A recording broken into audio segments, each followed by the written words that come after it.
Coucou mes DDP. Alors, pour répondre à la question, puisque mon fils m'a demandé ce que ça voulait dire et que je me demande si effectivement vous aussi savez de, comment je m'adresse à vous quand je vous dis mes DDP, c'est mes dragons démoniaques bipolaires. Bipolaire parce qu'il faut vraiment être bipolaire pour écouter toutes les conneries que je vous sors. Et dragon démoniaque, eh ben, tout simplement parce que j'adore les démons et j'adore les dragons. Donc voilà, c'est pas pour ça qu'on parle, on vient voir, comme vous pouvez le voir sur votre écran, on va parler de Juste un sourire pour Noël de Shani Brooks. Vous savez que c'est une jeune femme que j'aime énormément, une auteure que j'adore, et je peux vous le dire sans problème, c'est aussi une de mes amies, parce que franchement, c'est une dame que j'ai pu voir en vrai au salon d'Orchy, et, euh, et voilà, et c'était vraiment... euh, comment vous dire, un coup de cœur pour cette jeune femme. Voilà, il y a pas d'autre mot. Alors, ma petite trogne, on va donc parler d'un câlin,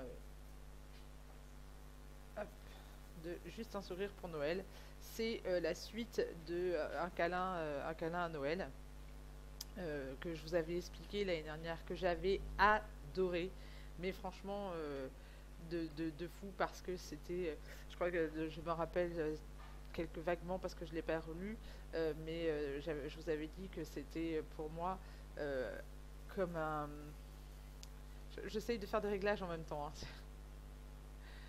pour vous remettre sur le... Alors je vais pas vous spoiler, j'ai beaucoup de mal avec Kobo. Hein. On voit que je suis plus habituée à lire sur Amazon parce que Kobo c'est vraiment pas mon truc absolu. Hop, voilà.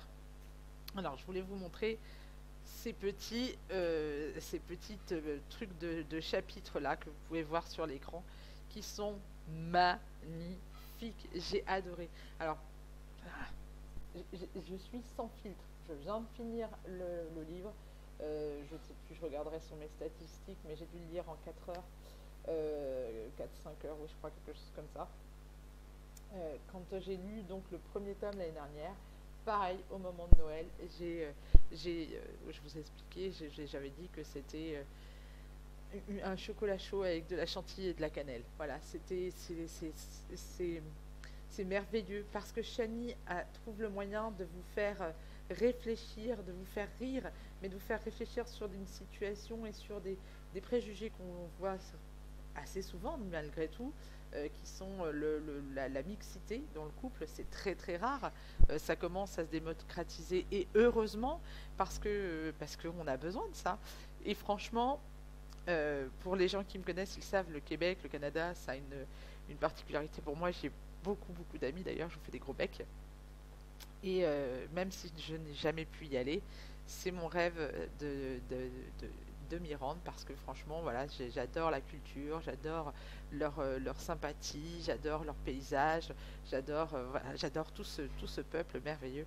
Donc voilà, j'adore le Canada. Donc forcément, quand j'ai vu que Shani, que j'avais déjà suivi, à qui j'ai fait des bêta-lectures, qui est pour moi une auteure accomplie et merveilleuse, a sorti ce livre-là, j'ai sauté dessus et j'ai adoré. Alors forcément, quand j'ai vu qu'il y avait une suite, parce que j'avais demandé, j'ai réclamé, d'ailleurs, petit aparté, j'attends toujours Léo, hein. Je ne vais pas te dire, mais voilà. Quand j'ai su ça, c'était obligé. Il fallait que je l'achète. C'est sorti le 18, je l'ai acheté aussitôt. Minuit j'étais sur mon téléphone, à minuit j'ai commencé à lire. Je devais aussi lire Colosse d'Anna Wendell. Malheureusement, comme j'ai énormément de chance, ma carte bancaire est bloquée d'entreprise parce qu'on a essayé de me voler. Si je te tape, toi, un jour. Bref, petit aparté. Alors, la chronique, elle va sortir après, en écrit, parce que j'avais envie vraiment de vous faire un truc comme ça, bipolaire, comme moi, complètement déjanté, fou allié, parce que ce livre est fou allié, parce que cette série est folle alliée, parce que c'est un ovni qui vous fait du bien, c'est un livre c'est un livre qui vous prend au trip, c'est un livre qui vous fait réfléchir, c'est un livre qui vous fait chialer, c'est un livre qui vous fait rire, c'est un livre qui vous fait aimer, et Pouah c'est, ça vous explose à la figure. D'abord, c'est un livre où la couverture, mais parlons de ces couvertures, elles sont magnifiques. C'est des petits bijoux, des petits bonbons. Vous savez que quand vous allez l'ouvrir à l'intérieur, ça vous fond dans la bouche, que vous allez faire des oh et que ça va être mignon, ça va être. Et vous avez la preuve, regardez ce petit avant, ce petit bonhomme là d'avant le chapitre. Alors, je vais pas tous vous les montrer. Et si je vous laisse cette page-là, c'est fait exprès de façon à ce que, alors, de façon à ce que vous puissiez voir. Je suis en train de voir si je peux pas agrandir le. Ah, voilà, voilà. Ça va être mieux comme ça. Vous allez pouvoir le voir. Vous voyez, le premier c'est Il était une fois un souvenir, rêve 1. Alors, on va parler directement du livre là. Donc la couverture merveilleuse, hein. Vous avez vu, voilà, on voit un couple se prendre dans les bras, de la neige dehors, il y a des petits cœurs, tout ça. Vous êtes dans une romance. Là, vous le savez, vous êtes dans une romance un peu feel good, un truc de Noël, un truc qui va vous faire, qui sent la cannelle, le chocolat, les bons sentiments. Et, euh, et vous rentrez dans ce livre avec bonheur. Franchement, il n'y a pas d'autre mot. Vous avez ces petits bonhommes là et ces petits personnages qui parsèment le livre. Et en plus, comme ça se passe au Québec, Chani a la bonne idée d'intégrer donc le dialecte du Québec, mais aussi, et ça c'est franchement quelque chose qu'il fallait le souligner, de vous le traduire. Parce que moi il y a des mots que je connais, donc je sais. La poutine, par exemple, c'est mon rêve de manger une poutine. J'en entends parler depuis tellement longtemps que je crois que quand je vais manger une poutine un jour, je vais tomber dans les pommes. Et il y a plein de trucs. Elle vous parle de la gastronomie québécoise. Alors, parce elle a vécu une année ou 2 ans, je crois, là-bas. Elle a réalisé un de mes rêves. Et donc, ce livre, quand j'ai commencé à le lire, j'ai pas. Comment vous dire, j'ai pas un a priori, j'ai pas ce truc. Je sais que je vais passer un bon moment. C'est Chani, je passe toujours un bon moment avec elle, mais ce Chante-Neige, il a un petit truc en plus chez moi qui va me déclencher un orgasme littéraire sans pareil, en fait, parce que j'avais surkiffé franchement mon livre de l'année dernière, 2019, avec Les Gardiens d'Apophis et Le Prince Charmant est italien et tueur à gages. C'était aussi un câlin pour Noël. Et là, cette année, on recommence avec les mêmes. Les Gardiens d'Apophis, même si je ne lis pas trop le deuxième parce que je veux me faire la suite parce que sinon je sens que je vais faire une dépression. Après, je me retrouve en prison pour séquestration d'un auteur sadique. Et je serais obligée de me séquestrer moi-même aussi. Enfin bref, bon, je déraille. Euh, et, et donc, nous allons avoir ce livre-là parce que c'est un bonheur. Franchement, il est merveilleux ce livre. J'ai passé 2 jours à me réveiller à 6 heures du matin, enfin à me coucher à 6 heures du matin. D'ailleurs, désolée, Chani, parce qu'avant-hier, je lui ai envoyé un message, il était 5h30 en me disant je suis à la moitié du livre, mon Dieu. Bon, en même temps, il faut dire que j'ai commencé à 2 heures du matin après avoir fini ma pâtisserie. Hier, pareil, j'ai commencé à 3 heures et j'ai fini à 5 heures. Donc, je dois avoir fini le livre en 4-5 heures, à peu près. Vous dire exactement combien de pages, je ne sais pas, je pourrais regarder, je vous donnerai. Je pense que c'est un bon bébé. Ça fera partie des livres que je veux dans ma bibliothèque. Ça, c'est sûr, au mois de janvier, je me les prends. Il faut que ça soit dans ma bibliothèque parce que c'est merveilleux. Alors, on va suivre la suite. Alors, pour petit spoil, je suis désolée, hein, pour ceux qui n'ont pas lu Câlin pour Noël. Donc, on vous raconte l'histoire d'une famille. On a vu avant la grande sœur Nico et Wendell, j'arrive jamais à me rappeler de son nom, vous savez bien, avec ma mémoire de poisson rouge. Et ensuite, on va suivre donc il y a eu le préquel aussi, un temps sur les cerisiers, quelque chose comme ça. Ça, je vous en parle pas parce que je l'ai pas encore lu. Je l'ai dans ma palle, mais je l'ai pas encore lu. Et moi, je voulais avoir l'histoire de Léo, et finalement, c'est l'histoire de Zach. Et finalement, de ce mec qui est un peu bourrin, qui me saoule dans les autres livres, enfin dans l'autre roman où je sais pas trop comment le situer, et ben Chani a réussi à faire le truc de force en fait, de, de lui donner un aspect psychologique où finalement les deux personnages, vous savez plus trop si vous les aimez ou si vous les aimez pas.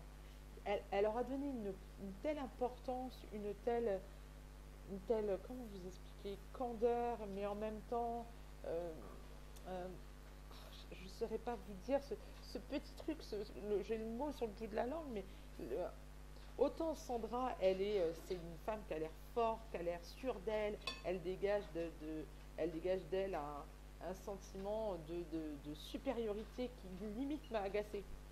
Je vous avoue que des fois j'avais envie de lui mettre des claques, mais d'un autre côté, on l'entend penser, si on l'entend, elle explique tout ce qui peut lui traverser la tête, tout ça, et vous vous rendez compte que finalement, elle est en écart par rapport aux autres parce que les gens pensent qu'elle est super solide, tout ça, et finalement, on voit bien que c'est quelqu'un qui souffre beaucoup, qui souffre intérieurement et qui se pose pas mal de questions, des questions des fois où des fois je me disais mais Sandra, mais bon sang, bouge-toi, va, cours, va le chercher. Et d'autres moments, je me disais mais ça va trop vite, et d'autres moments, c'est pareil pour Zach. On a un mec bourrin, je vous disais, qui va faire, c'est une armoire à glace, c'est un joueur de hockey, il rentre dedans, il fait des blagues à la con, parce qu'il n'y a pas d'autre mot, et il a tendance à être un petit peu, comment dire, un petit peu bagarreur, quoi, mais vraiment bah, avec des points, quoi. Et puis, c'est un gosse, en fait. C'est un adulte avec la tête d'un gosse, parce que quand il joue, eh ben, il n'est pas capable de s'arrêter de jouer comme les gamins, en fait. Et lui, il n'est pas capable, justement. Et en fait, on va voir cette histoire parce que c'est une histoire d'amour, je ne vous le spoil pas, hein, c'est une romance de Noël. On va voir cette histoire d'amour monter. Et puis alors là, on se dit, bon, bah c'est bon. Ils s'aiment, ils ont beaucoup d'enfants. Et paf, elle vous écrase, Chani. Elle vous rétame, elle vous renvoie chez vous. Vous chialez, vous êtes là avec votre liseuse ou votre bouquin en disant, non, non, fais pas ça, reviens, fais pas ça. Et, et, et, et, et limite, si vous n'allez pas réveiller votre mari à côté pour dire, mais vas-y, dis-lui, dis-lui qu'il ne faut pas qu'elle fasse ça. Je vous avais dit que il fallait vraiment pas que j'écrive cette chronique, il fallait que je la vive, il fallait que je vous la dise, il fallait que je l'explose parce que ce livre, quand je l'ai fermé, j'y ai pensé toute l'après-midi. J'étais là et je vais le relire et je vais le relire et le relire et je vais le relire jusqu'à la lie parce que c'est de l'amour pur, parce que c'est du bonheur, parce que sous le coup d'une écriture de romance, elle vous fait percuter sur des choses. On est tous pareils, on essaie tous de se montrer une façade de quelqu'un de fort, de quelqu'un d'ambitieux qui n'a pas dont les sentiments, on s'en fout, tout ça. Et finalement, c'est faux. On est toutes et tous des gros romantiques et qui voudraient qu'on les aime pour ce qu'ils sont, pour ce qu'on est à l'intérieur, mais sans qu'on le sache. Il y a aussi cette histoire d'abandon. Tristan m'a déchiré le cœur, mais j'en ai chialé, j'avais envie de le prendre dans mes bras, de lui dire ça suffit, c'est rien, de dire aux adultes mais vous êtes tous qu'une bande de cons, aidez-le, vous ne voyez pas, et de voir le parallèle avec Zach qui est plus vieux, qui vit la même chose, mais sans être la même chose, parce que, bah, comme vous l'avez vu, Tristan, dans le premier, attention, spoil, on se bouche les oreilles, Tristan a perdu sa maman, elle est décédée, donc Léo se retrouve tout seul et doit élever son fils. Et Zach, lui, par contre, bah, Zach, Léo et Nico, leur mère les a abandonnés et elle est partie et elle ne veut plus en entendre parler. Donc, en fait, vous avez deux histoires parallèles de Tristan. Vous entendez beaucoup Tristan qui vous parle, qui explique, en fait, de son point de vue enfant, ce qu'il ressent de cette situation, de cette problématique, parce que eh ben, on dit toujours les enfants ils n'entendent pas, les enfants ils vous écoutent pas, mais les enfants ils ont toujours les oreilles ouvertes, les enfants ils écoutent toujours ce que vous êtes en train de dire, même si vous pensez qu'en fait votre fils ou votre fille n'écoute pas, ne sait pas ce qu'elle fait et ce que vous faites, c'est faux, ils ont toujours les oreilles grandes ouvertes. Et justement Tristan explique lui, ce qu'il voit de la situation, il explique que quand à chaque fois que Zach s'en va, il voit Sandra pleurer, il voit elle pense que personne ne le voit. Elle pense qu'elle cache suffisamment bien ses larmes, mais lui, il est petit, et forcément, les petits, on n'y fait pas forcément attention. Et donc, il voit bien qu'elle est malheureuse, il ne sait pas quoi faire. Il se dit peut-être que alors, il essaye de trouver des solutions. Et à côté de ça, ils font des blagues parce que c'est un gamin et que Zach a un comportement de gamin. Ils font des blagues avec des lutins, tout ça. Donc je ne vais pas vous le dire, mais franchement, j'ai explosé de rire. À plusieurs reprises, j'ai dû me mordre l'intérieur de la bouche pour pas réveiller mon mari à côté parce que c'est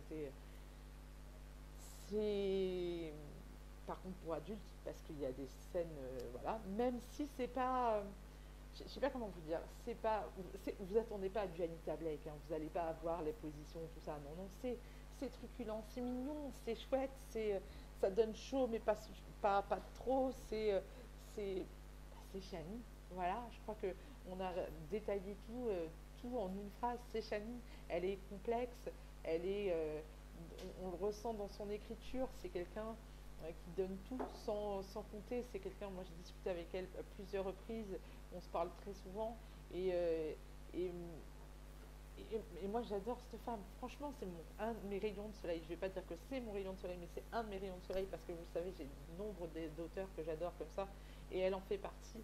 Et elle a toujours un petit mot pour vous rendre, pour vous soutenir. Elle a un petit mot pour vous dire, vous souhaiter une bonne journée, quelque chose qui va vous faire rire, un geste. Alors que des fois, dans sa vie personnelle, ça se passe pas forcément comme tout le monde en fait, hein.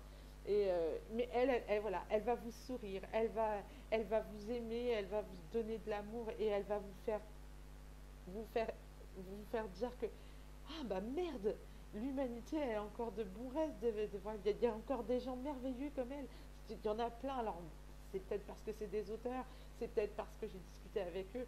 Mais putain, mais ce livre fait cette part-là aussi de dire mais ouvrez-vous aux gens, parlez aux gens, donnez-leur leurs sentiments. Oui, il est possible qu'on vous envoie sur les roses. Oui, il est possible qu'on se moque de vous. Et alors, vous aurez dit ce que vous avez sur le cœur, vous aurez lâché ce qui vous empêche peut-être d'avancer.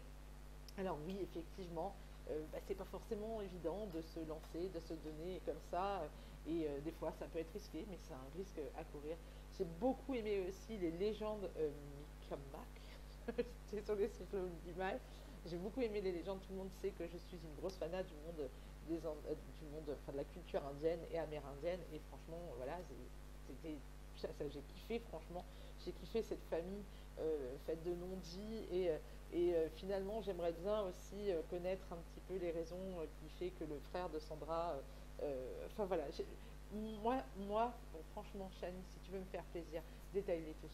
Fais-moi des spin-offs de tous. Là, je veux Léo, je les veux tous. Franchement, c'est de la bombe atomique. Si vous voulez, Netflix, si tu passes par là, mais je t'en supplie, fais-moi un téléfilm de Noël. Je vais le regarder, promis. Je vais le regarder, je le enregistrerai, je le passerai en boucle même. S'il te plaît, Netflix, la Warner Bros. Vous avez une merveille là. Voilà, je m'enflamme, tout ça, et je vous avais dit vraiment, il fallait que je vous la lance comme ça, cette chronique, que je l'écrive pas, que je la vive, parce que franchement, il n'y a que comme ça. Il n'y a que comme ça que je pouvais vous faire passer des émotions, les sentiments. Non, j'ai pas bientôt fini, je suis désolée, c'est aussi ça la vie de maman. Et nous sommes le 20, je crois. J'ai pas la date. Le 21, on est, chérie. Je suis désolée, c'est l'heure du calendrier de l'Avent. Donc, heure du calendrier de l'Avent. Plus rien de prime pour Tom Lucas, il faut. Donc voilà. Voilà, c'était vraiment. C'est un de mes coups de cœur de l'année 2020. Franchement, j'avais besoin de ça. J'avais besoin de cet amour. J'avais besoin de cette positive attitude. J'avais besoin de ces sentiments. J'avais besoin de pleurer. C'est con de dire ça, j'avais besoin de pleurer. Mais pas pleurer parce que je suis triste, pas pleurer parce que la vie est compliquée, pleurer juste parce que je me suis fait du souci pour ce petit garçon qui n'existe même pas. Oh putain, j'avais envie de le prendre dans mes bras, j'avais envie de dire ça suffit, c'est rien. Je vais aller la chercher au paradis, ta maman. Moi, je vais te la ramener. J'avais envie de consoler Léo parce qu'on voit bien qu'il dit rien, c'est un gros bourrin, enfin un gros bourru, pardon. Le bourrin, c'est son frère. C'est un gros bourru, il dit rien, il cache, c'est un taiseux, il cache ses sentiments, tout ça. Et en fait, on le sent bien. On sent bien qu'il voudrait que son frère, enfin voilà, je ne vais pas vous spoiler, mais voilà, il dit rien, il travaille, tout ça, mais, et Mme Violette, mais ah mon Dieu, mon Dieu, mon Dieu. J'ai envie de la prendre dans mes bras, cette famille. J'ai beau me dire à chaque fois, mais ça n'existe pas, Flo, ils n'existaient pas, ces gens-là. Et à chaque fois, dès que je ferme les yeux, je les vois, je les imagine. Pour moi, ils sont là, ils existent, c'est des amis à moi au Québec. Et si je vais à Chantenay, qui n'existe même pas, si ça se trouve, je vais les trouver, je vais aller les voir, je vais aller jouer avec le chien, je vais aller manger de la poutine avec eux, je vais aller voir les... voilà. Elle a réussi l'exploit à faire croire à mon cerveau que tout ça existait réellement, que je connais ces gens, que je vis avec eux, que j'ai eu des histoires, des aventures avec eux. Et du coup, voilà, c'est Chani. Moi, j'ai autant adoré Un contrat pour un geek pour un geek, pardon, geek, je sais plus, parce que j'ai trouvé que les notes de l'auteur, elles étaient truculentes, elles étaient bien mises, tout ça, l'histoire, elle est géniale. Il y a aussi ce côté, justement, fierté mal placée chez l'héroïne de Contrat avec un geek qu'on retrouve aussi chez Sandra, qui finalement, finalement elle a peur et elle se donne de fausses raisons pour dire non. Et c'est juste la peur qui parle. Et malheureusement, c'est le mal du siècle, finalement, je dirais presque. C'est quelque chose qu'on ressent tous à un moment donné de notre vie, où on se dit que bon, bah, c'est comme ça. Hein. Donc voilà, moi, je vais finir cette chronique-là. Je ne sais pas combien de temps ça nous a pris. 20 minutes. C'était une chronique courte, mais que je vous referai aussi en format papier. Il fallait vraiment que je vous lis, voilà, il fallait que ça sorte, que j'explose en fait. Il fallait que je lâche la pression parce que toute l'après-midi j'ai cherché, j'ai tourné pour pouvoir faire mon avis, pour pouvoir dire ce qu'il fallait être dit, parce que je voulais que vous compreniez que on voit aussi bien Sandra que Tristan, que Nico, enfin, on les voit tous, ils évoluent, on voit Nana aussi. Alors elle m'a énervée, j'avais envie de la frapper, mais je vous jure, j'avais l'impression de voir Nelly Olson en fait. Moi, dans la petite maison dans la prairie, Nelly Olson et puis sa mère, j'avais qu'une envie, c'était de les frapper. Parce que j'avais envie de les voir et de leur coller une grosse torche, un gros aller-retour, une grosse torche. Et Nana, c'est exactement ça. C'est exactement ce que ça m'a fait. C'est comme le sel sur une plaie, là où les piqûres d'ortie, vous avez envie de les gratter. Vous savez qu'il ne faut pas venir, vous avez envie de les gratter. Et Nana, c'était ça. Elle m'horripilait. Et en même temps, elle amenait des trucs, quelque chose, un petit truc en plus à l'histoire qui avait besoin de cet élément un petit peu. Et, euh, et franchement, j'ai adoré franchement, je l'ai adoré. Je le veux en format papier. Il va me falloir. Mois de janvier, je me fais la radière. Voilà, je vais lever les doigts.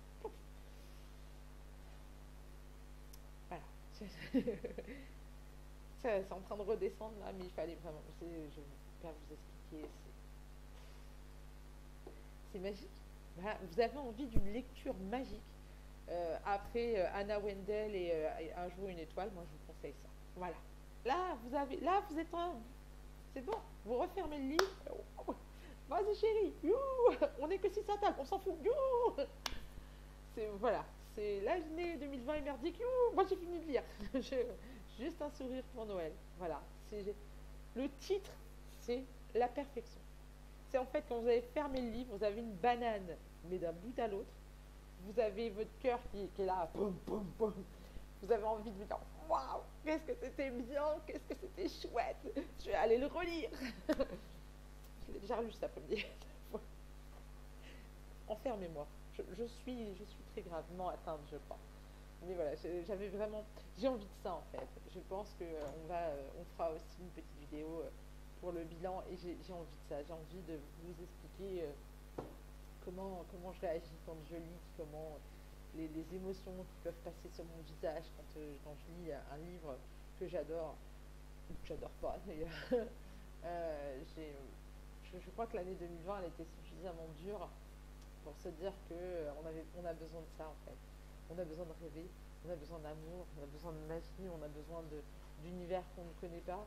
Et qu'est-ce que le Québec et le Canada a de si particulier, parce que